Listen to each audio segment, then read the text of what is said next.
you can learn a new skill anytime during your life. Anytime during your life, you can lose a skill because you're not actually using it. And so we need to remember that we're constantly changing. Your brain and my brain's going to be different after this podcast than it was before this podcast because of the fact that we actually did this podcast. And so, our brains are constantly changing, but then if you're not using them, then they atrophy. So we need to be using them and using them in different ways and constantly challenging ourselves so that it keeps developing in a positive way rather than atrophy. And that'll decrease the likelihood of you getting neurodegenerative diseases later on, which is really awesome. And as you said, doing things like challenging yourself is really important. And so, reading stuff that you might not normally read, spending time, reading a book is really, really good because it slows you down and enables you to actually think about things.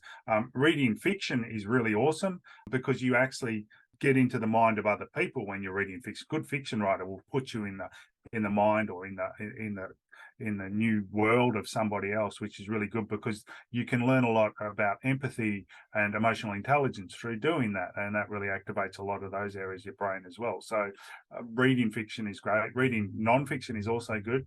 I've got a book coming out, so yeah, that's an awesome thing to be doing as well.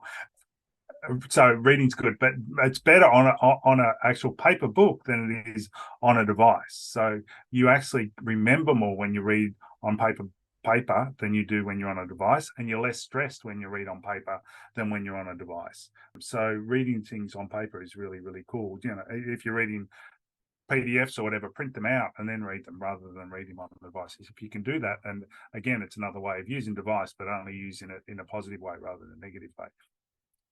The best thing for you to do is actually to talk to someone. So our brains have actually evolved, and we have large brains to enable us to actually connect with people, to actually talk to each other. And that's why we have such a large brain, because that's a really complicated thing to do. And so actually just sitting down face to face and chatting to someone activates more of your brain than anything else you can do. Number one priority is to keep your brain healthy. Spend lots of time sitting with people and chatting to them, which is a pretty easy thing to do. Will actually activate and exercise more of your brain than anything else you can do, and is actually better for us than anything else we can do. So sitting with someone is actually better for our mental health than any drug that's on the market. So there is no drug which is as good for our mental health, for depression, anxiety, and these things, as actually sitting down and chatting to someone. And it'll actually increase your lifespan by up to 15 years just by regularly sitting down with someone you trust and chatting to them.